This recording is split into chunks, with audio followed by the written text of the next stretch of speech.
Beloved of God, welcome to Daily Step in the Step with Reverend R.Y. Shamaki of the Reformed Church of Christ for Nations, RCC in Jamaica, Yola, Northeast Nigeria.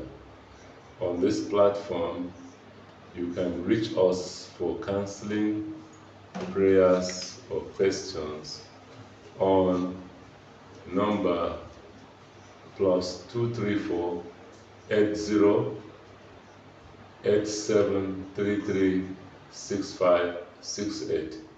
You can send text message, WhatsApp call or messages, and you can also follow us on TikTok, Facebook, or YouTube. Please, for the fact that we need to promote the work of the gospel so that this message can reach other parts of the world, please kindly like or subscribe to our channels. The Lord will bless you as you do that. You're welcome to Monday, the 9th day of February 2026. Let us pray. Eternal Father, we thank you so much, the God of all flesh, because of your unfailing involvement in our lives. Thank you for always revealing your heart to us in your word. Bless us today in Jesus' name. Amen. We're going to read Hebrews chapter 13, verse 4. And we're taking volume 11 of our series, Believers' Faithfulness. And today we're going to concentrate on faithfulness in marital relationship. Hebrews chapter 13, verse 4. It says, marriage is honorable among all, and the bed undefiled. But fornicators and adulterers, God will judge. God has greatly honored marriage. I want you to know that marriage is God's creation, and He honors it. God has so blessed marriage, and He wants the sanctity of the home, the sanctity of marriage to be maintained, because God is using the marriage and the family to raise godly seed and to transform society.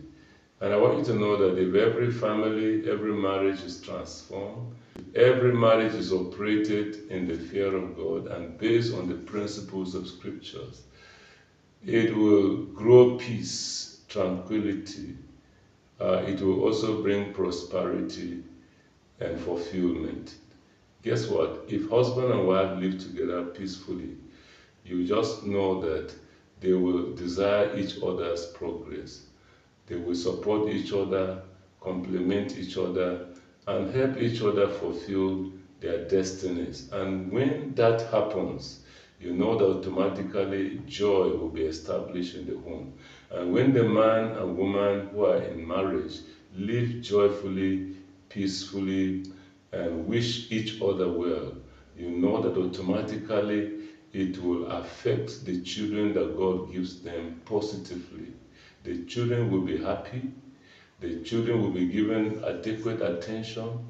The children will be given training, effective home training. And when the children that are raised from various homes are well disciplined and positioned to build the society, you know that the society will be better off. So I pray that God will help us to give attention to growing our home. There is no how we can achieve peace and progress in the home when there is no faithfulness in the relationship between husband and wife. And what used to temper with this relationship is this attitude of adultery. When the man decides to engage in extramarital relationship, or the woman decides to get involved in extramarital relationship, it will create doubt, it will create suspicion, it will create unfriendly atmosphere, and there will be no peace, no joy. And when this is not found, you see that they will not be living for one another. When husband and wives are not living for one another, it therefore means that they will not support each other. And that will go a long way to affect the general society negatively. So the home is a very vital instrument for societal transformation. And I pray that we realize this and give attention to building a better relationship at the home front so that this relationship will help to grow children that will go out there to affect the society positively. And you know what happened? The Bible says that in 1 Corinthians chapter 6, verse 9, the Bible says, "Do you not know that the unrighteous will not inherit the kingdom of God? Do not be deceived. Neither fornicators, nor idolaters, nor adulterers, nor homosexuals, nor sodomites, hallelujah, and the rest will inherit the kingdom of God."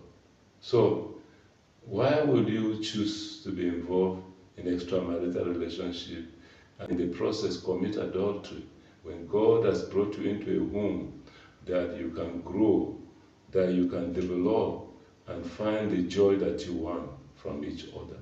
So when you give your heart to one another, the joy that you need from another woman, the joy that you need from another man outside your marriage can be found in the home. So please, the energy that we use, the resources that we waste in trying to pursue peace, in trying to obtain peace, joy, fulfillment, or happiness outside your home, if you give even half of that energy and resources to your wife or to your husband, you will find the joy you're looking for. And I pray that husbands and wives will wise up and see the need to stop wasting resources in trying to grow a relationship that will not last for them. A relationship that can grow, even create a healthy atmosphere for them. You know, in the process of trying to engage in this romantic relationship, you might fall into a wrong hand, and that may endanger your life spiritually and physically. And guess what? As a child of God, when you get involved in extramarital relationships, you will not be strong in the spirit. You are hampering your spiritual strength because there is no how you get involved in that thing and still remain strong. Because once you get involved in such attitude, God withdraws from you. So you will not be strong spiritually. It will dampen your faith. It will erode your spiritual might. It will also erode your connection with God. And it will destroy your confidence in the face of challenges. So spiritually, as you get involved in extramarital relationship, you are attacking yourself spiritually. You are destroying your root in Christ. And you will be a fool to choose to destroy your root in Christ. Because what is keeping you is God.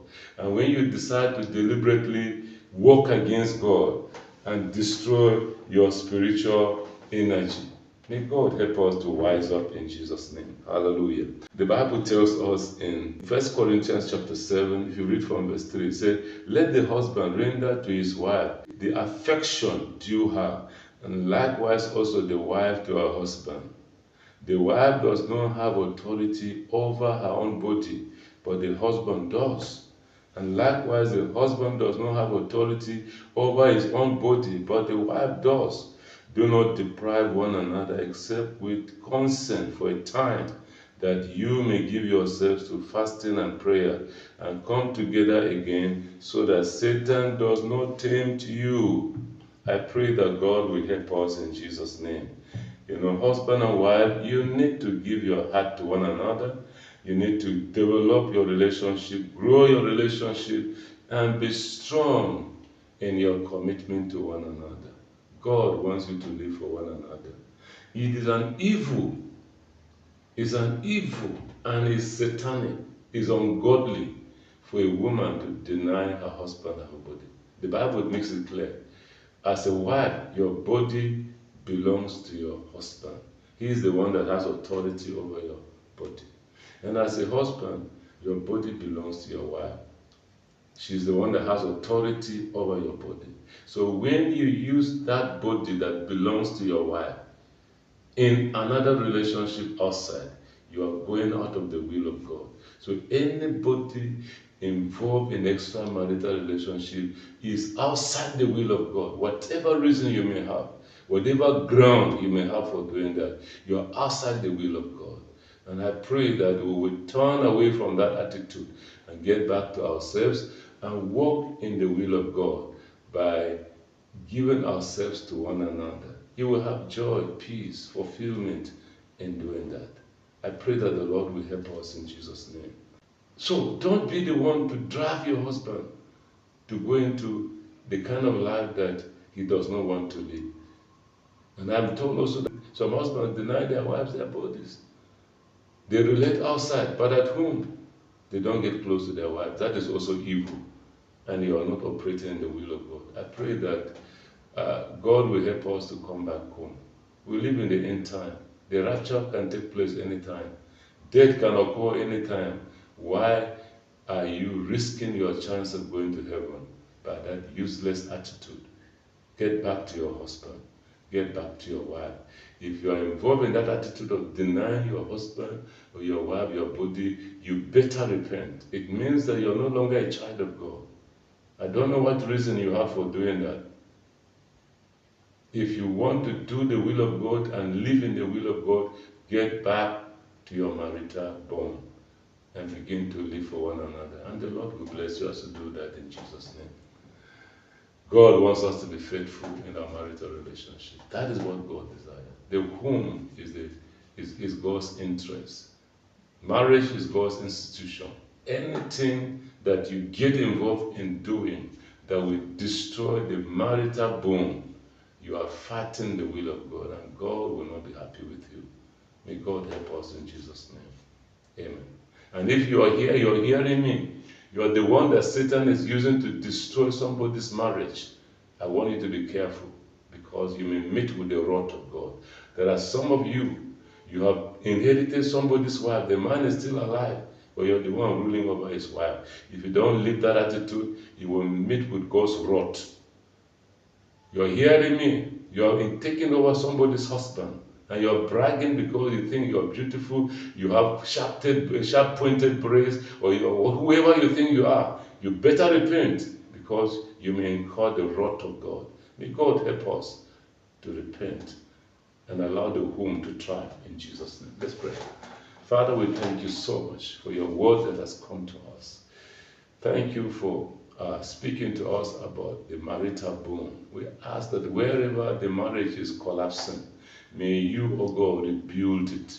May you, O God, rebrand our homes. May you, O God, O Lord, remold our marital relationship and help husbands and wives to live for one another, to encourage one another, to build one another. O Lord, we pray that the grace to restore marital unity, marital bond, be upon your children in Jesus' name. As many, O God, that are engaged in attitudes that have damaged marital peace, O Lord, help them to repent and return to themselves in Jesus' name. I speak over husbands who are misbehaving. I speak over wives who are misbehaving. Return to your marriage. Return to your marriage in Jesus' name. And as you obey God in strengthening your marital bond, in restoring the joy of your home, may the heaven over you be open. May the joy of the Lord be your portion. May peace characterize your life day and night. And may you prosper and find fulfillment in Jesus' name. I invoke God's cover over your home, and I pray that your marriage be secured from the attacks of the enemy in Jesus' name. Thank you, Father. I speak over your home, every altar fighting the growth of your home, the joy of your marriage. I destroy that altar by fire in Jesus' name. Amen.